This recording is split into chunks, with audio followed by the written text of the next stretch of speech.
Bonjour les amis, eh bien nous nous retrouvons pour poursuivre notre série d'émissions avec Sainte Faustine, apôtre de la miséricorde. La dernière fois, nous avons vu comment Jésus nous appelait tous et avait ce grand désir d'accueillir tous les pécheurs. Eh bien aujourd'hui, c'est une invitation à la confiance qu'il nous adresse.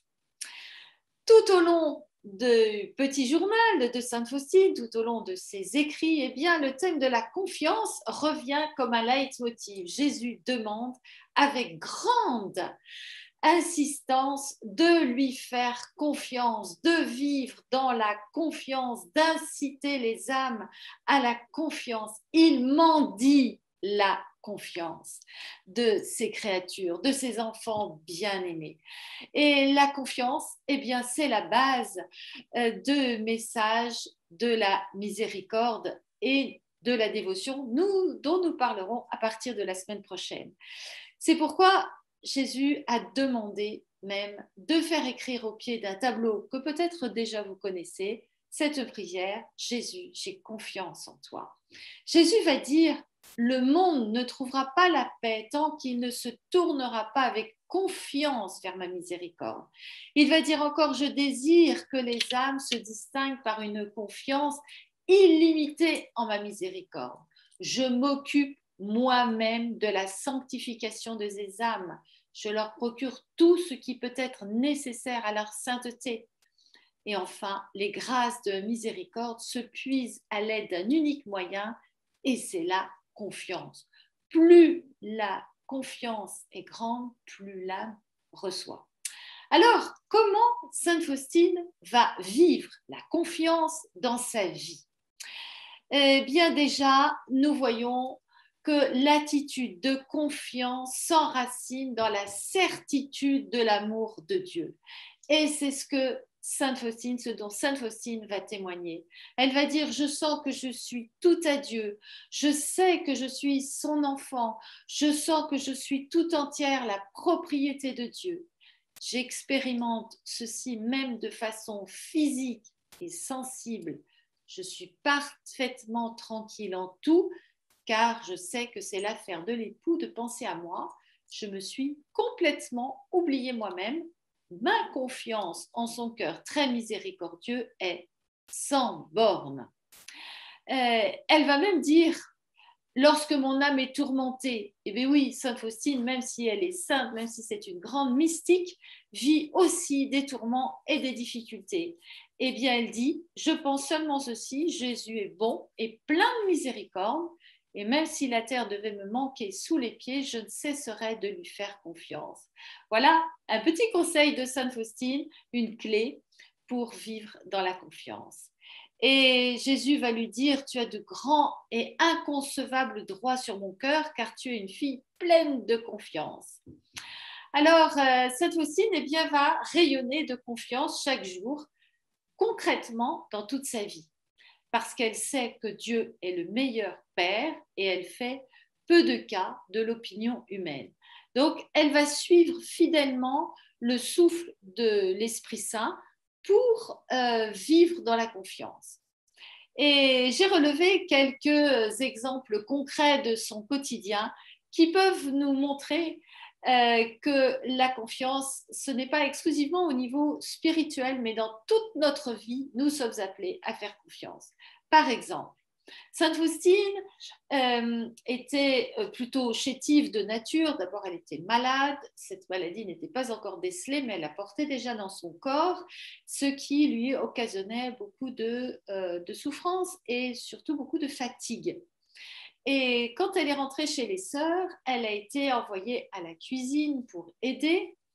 Et il y avait une tâche qui lui était difficile d'accomplir, c'était le moment de vider la marmite d'eau dans laquelle avaient cuit les pommes de terre. Et donc, à chaque fois qu'arrivait le moment de vider l'eau de la marmite, eh bien, elle s'écartait. Et ça la chagrinait beaucoup parce qu'elle se disait: je ne peux pas m'écarter alors qu'en même temps Jésus me demande d'exercer la miséricorde. Donc elle est allée confier ceci dans la prière au Seigneur. Et le Seigneur lui a dit: eh bien, fais confiance.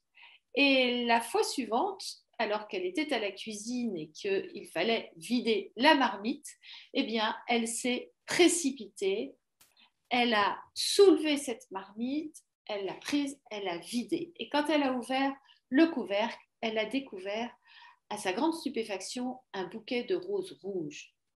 Alors, qu'est-ce que cet épisode nous enseigne?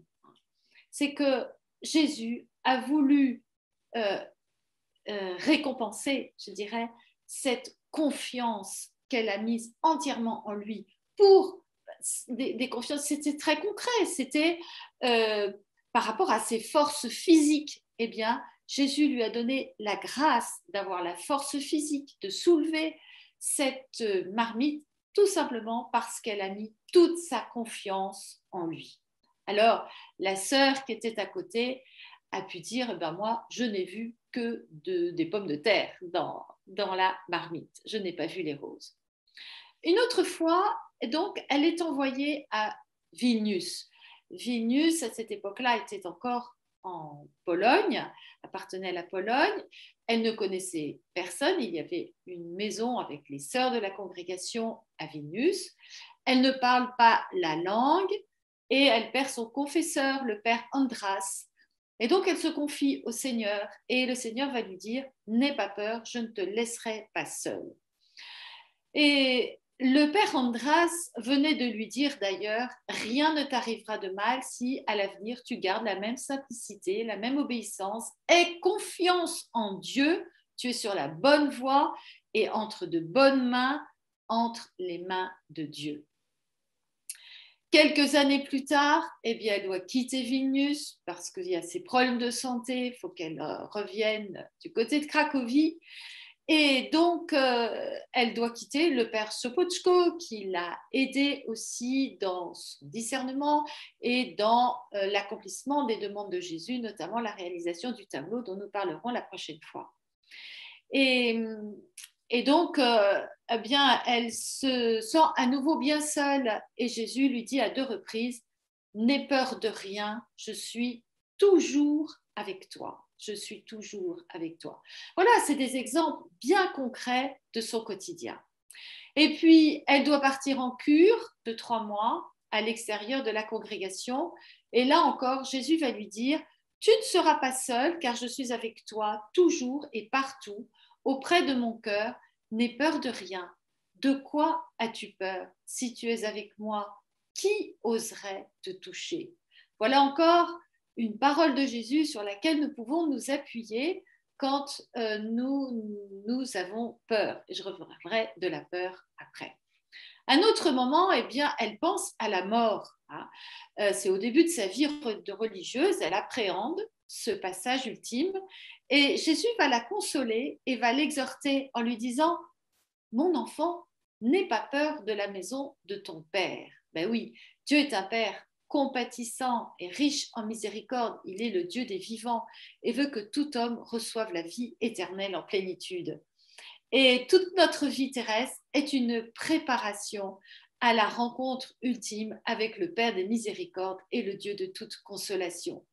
Donc, elle reconnaît que bien finalement la mort se prépare dans la confiance en méditant sur la miséricorde en Dieu en toutes choses pendant sa vie.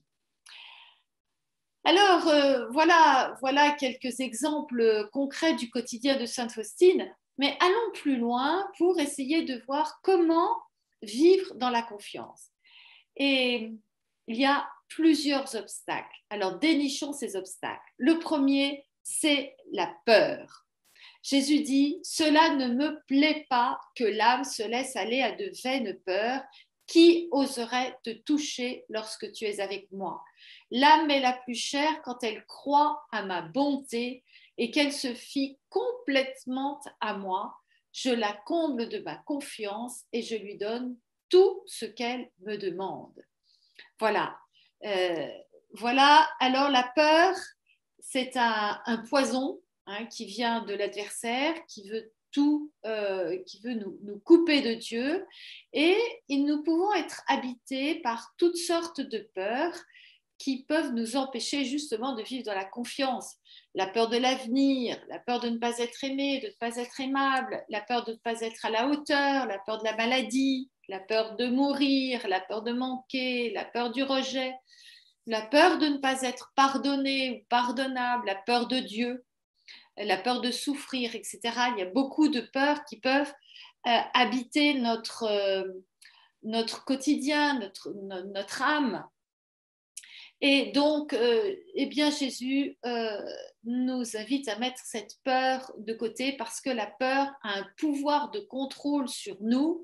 Le stress, l'anxiété, les préoccupations, les tristesses, l'angoisse sont les petits cousins. Et leur but et leurs conséquences, eh bien, c'est qu'ils vont déstabiliser notre foi et notre confiance pour la rendre inerte, immobile, stérile, impuissante. Alors, toutes ces peurs ou incrédulités sont des ennemis ou des géants qui ont pu envahir notre vie, qu'il faut renverser pour pleinement vivre dans la confiance et dans une relation de foi avec Dieu, car il veut nous bénir et que nous ayons cette intimité avec lui. Voilà, que nous vivions en enfants bénis de Dieu dans une joie parfaite.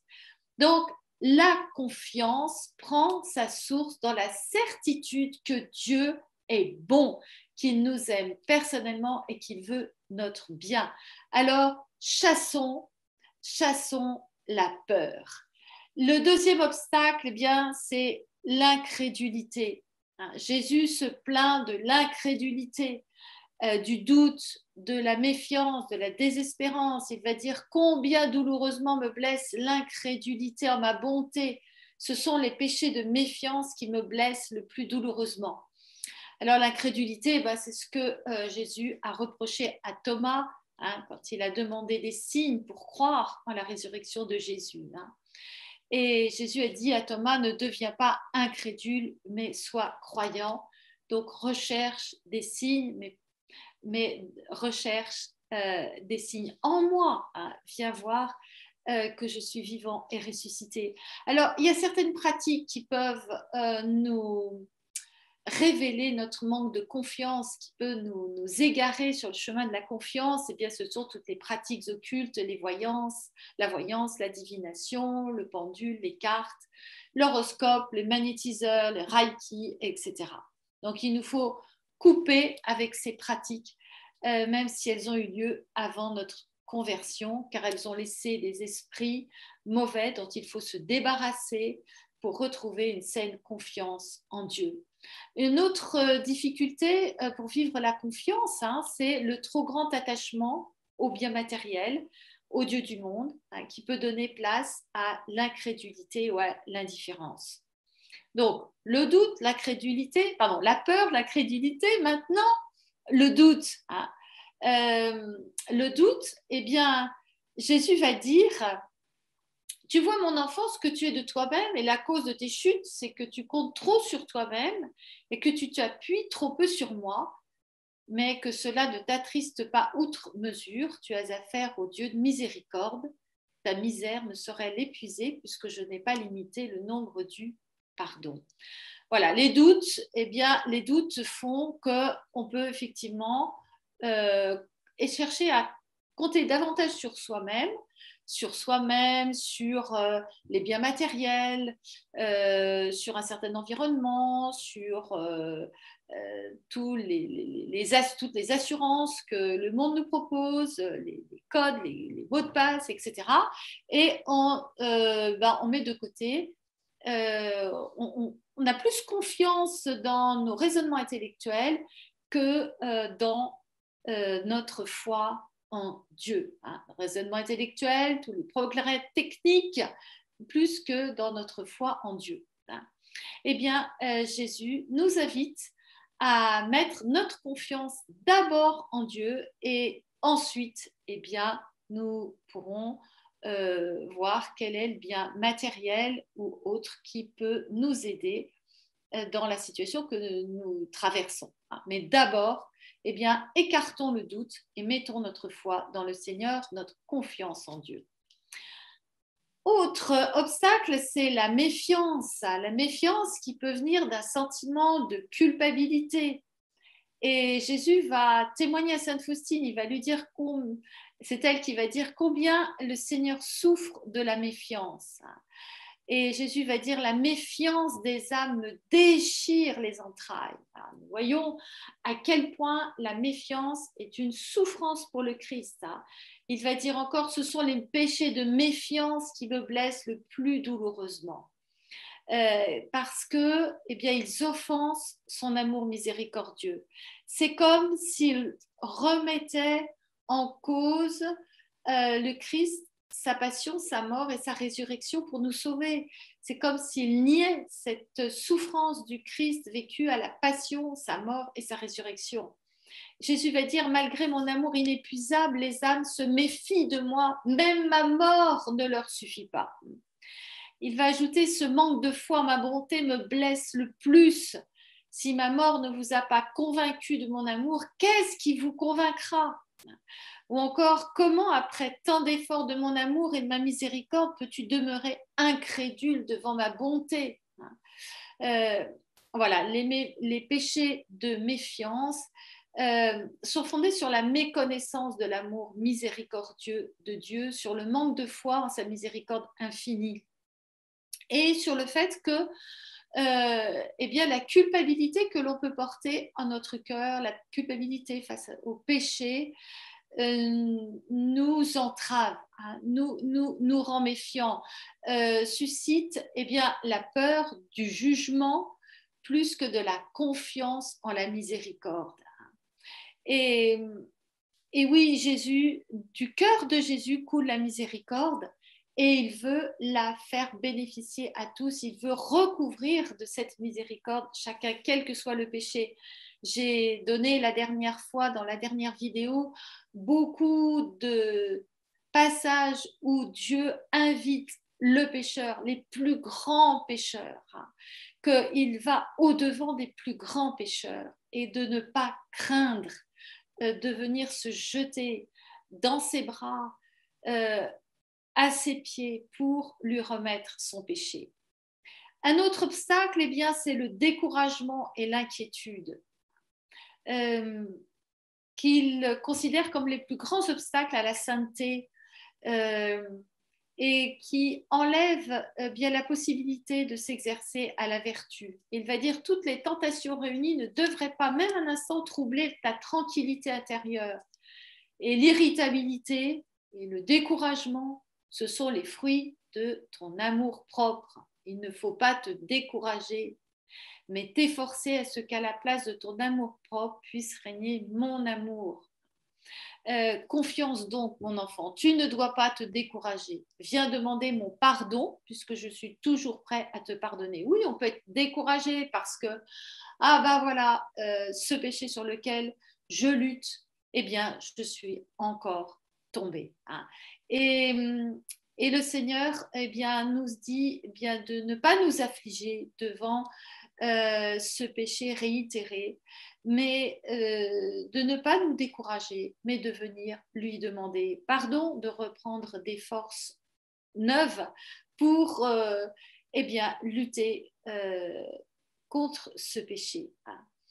Et à chaque fois que tu me le demandes, tu célèbres ma miséricorde.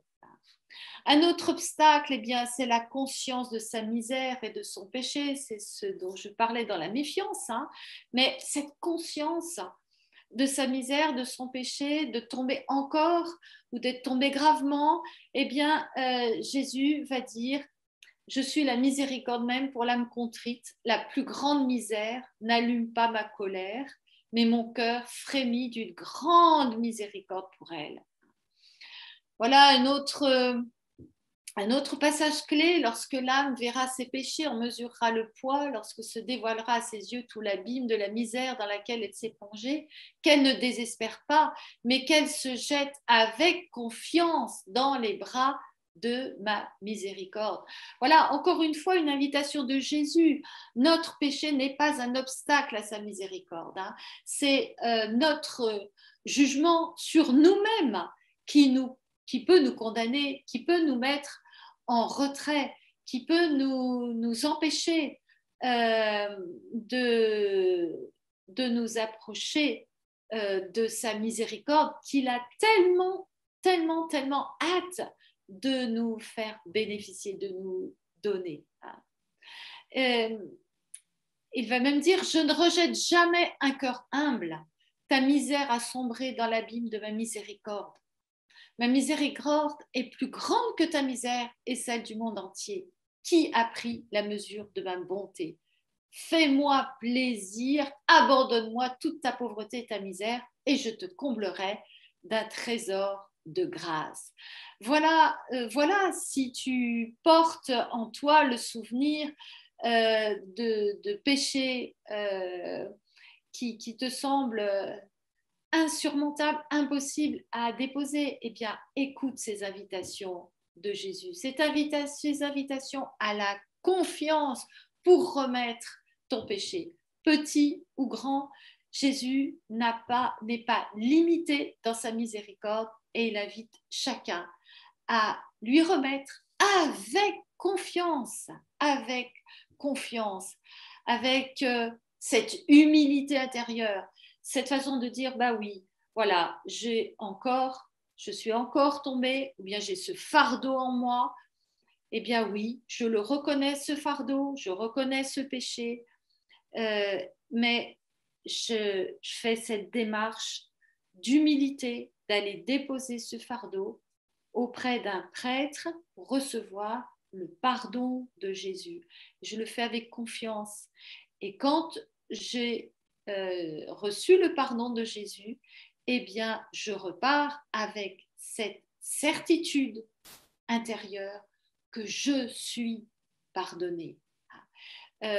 Jésus nous pardonne et nous invite, nous aussi, à avoir cette confiance en ce pardon, que nous sommes libérés de notre péché et de ne pas entretenir cette culpabilité en nous, mais à dire, eh bien, le pardon est reçu, je me débarrasse de cette culpabilité. Alors, un jour, eh bien, Sainte Faustine vient de commettre une imperfection, plutôt involontaire, comme elle va dire, et elle va se réfugier à la chapelle pour demander pardon au Seigneur. Et donc, elle témoigne ceci: tout d'un coup, le regard du Seigneur m'a transpercé comme un éclair. J'ai vu les plus petits grains de poussière dans mon âme, et voyant jusqu'au fond mon néant, je tombais à genoux, je demandais pardon au Seigneur avec une grande confiance, je me jetais dans son infinie miséricorde. Une telle connaissance ne me déprime pas, ni ne m'éloigne du Seigneur, mais elle éveille plutôt dans mon âme un plus grand amour et une confiance sans borne. Et le repentir de mon cœur est uni à l'amour. Voilà, elle n'est pas déprimée par la conscience de son péché. Et donc ça, c'est une invitation à ne pas déprimer non plus devant les péchés réitérés ou les anciens péchés, mais à rester debout avec le Seigneur, revêtu de sa miséricorde et de son pardon, et conscient que sa miséricorde a lavé mon péché. Jésus va dire, sans cette petite imperfection, tu ne serais pas venu vers moi. Sache-le, chaque fois que tu viens vers moi en t'humiliant et que tu demandes pardon, je déverse une immensité de grâce sur ton âme et ton imperfection disparaît à mes yeux. Je ne vois que ton amour et ton humilité. Tu ne perds rien, mais tu gagnes beaucoup. Voilà encore un encouragement du Seigneur à aller se jeter à ses pieds, à aller chercher son pardon, à aller chercher sa miséricorde pour être transformé, relevé, restauré, guéri de notre péché et de la culpabilité. Alors un autre obstacle maintenant, c'est la désespérance, c'est ce sentiment d'être impardonnable au regard de ce que l'on a commis par le passé. Judas est un exemple, il n'a pas cru à la miséricorde, il s'est laissé engloutir dans la désespérance, dans la culpabilité, jusqu'à mettre fin à ses jours. Eh bien, Jésus met en garde aussi contre la désespérance et il transmet cet appel à Sainte Faustine en disant « Ne redoute pas ton sauveur, âme pécheresse, c'est moi qui fais les premiers pas, car je sais que tu n'es pas capable par toi-même de t'élever jusqu'à moi. Ne fuis pas ton Père, entre en conversation seul à seul avec ton Dieu de miséricorde qui veut lui-même te dire une parole de pardon et te combler de ses grâces. » Voilà encore un appel de Jésus à venir recevoir son pardon dans le sacrement de la réconciliation auprès d'un prêtre. Jésus passe à travers lui pour nous donner son pardon et pour nous donner, nous faire expérimenter sa miséricorde. Ça ne passe pas en direct, même si déjà, bien sûr, Jésus entend quand on s'adresse à lui en lui disant oh, « Pardon Seigneur », bien sûr qu'il entend, bien sûr qu'il a ce désir déjà de mettre la paix dans notre cœur. Mais son plus grand désir, c'est qu'on reçoive ce pardon dans le sacrement de la réconciliation. Il va dire aussi, pourquoi redoutes-tu, mon enfant, le Dieu de miséricorde? Ma sainteté ne m'empêche pas d'être miséricordieux pour toi. Et je poursuis de ma miséricorde les pécheurs sur tout leur chemin et mon cœur se réjouit quand ils reviennent vers moi. Et donc, Sainte Faustine va dire, eh bien, même si j'avais eu sur la conscience les péchés de tous les damnés, je n'aurais pas douté de la miséricorde de Dieu, mais le cœur contrit, je me serais jeté dans l'abîme de ta miséricorde. Je crois au Dieu que tu ne m'aurais pas repoussé loin de toi, mais que tu m'aurais absoute par la main de celui qui tient ta place. Voilà quelques obstacles, chers frères et sœurs, à la confiance. Nous avons vu des moyens très concrets parce que la confiance, elle doit s'exercer dans toutes les sphères de notre quotidien, dans tous les aspects de notre quotidien. Donc, à toi aussi, cet appel à la confiance t'est adressé. Dans tout ce que tu vis, eh bien, tu peux dire « Jésus, j'ai confiance en toi » par rapport aux affaires matérielles, professionnelles, familiales, conjugales, financières, eh bien, tu peux dire « Jésus, j'ai confiance en toi ». Même au plus noir de la situation, eh bien, Jésus t'invite à vivre dans la confiance. Et puis, bien sûr, par rapport à ton péché, à la conscience de ton péché, de ta misère, eh bien, Jésus t'invite aussi à la confiance et à passer ces obstacles intérieurs pour recevoir sa miséricorde. La miséricorde n'a pas de limite. Jésus est touché par la confiance de ses bien-aimés. La confiance, c'est la certitude que Dieu nous veut du bien, qu'il nous aime. Rien ne limite la générosité de Dieu. Seul notre refus de sa miséricorde est un obstacle à ses grâces. Voilà, la confiance, c'est la foi active. La confiance, c'est la certitude que Jésus est présent, qu'il nous écoute, qu'il est à nos côtés, qu'il veut venir toujours et partout à notre secours et nous donner ses grâces. Exercer la confiance, eh bien, ça veut dire aussi se décentrer de soi, lâcher prise, s'appuyer sur Dieu seul en excluant toute assurance humaine, toute exigence purement humaine. Et Jésus va dire, l'âme qui fait confiance à ma miséricorde est la plus heureuse car je prends moi-même soin d'elle. Voilà, chers amis, chers frères et sœurs, un encouragement à vivre la confiance toujours et partout. Et je termine par cette très belle citation encore que nous recevons de Jésus. « Qui a confiance en ma miséricorde ne périra pas, car toutes ses affaires sont miennes et ses ennemis se briseront à mes pieds. » Voilà, alors si tu as aimé cette vidéo, je t'invite à liker, à t'abonner si ce n'est pas fait, à transmettre le lien à ton réseau et nous nous retrouvons la semaine prochaine pour la suite nous commencerons à découvrir ce culte de la miséricorde que Jésus a enseigné à Sainte Faustine et qui est pour nous aujourd'hui. Sois puissamment béni et à bientôt!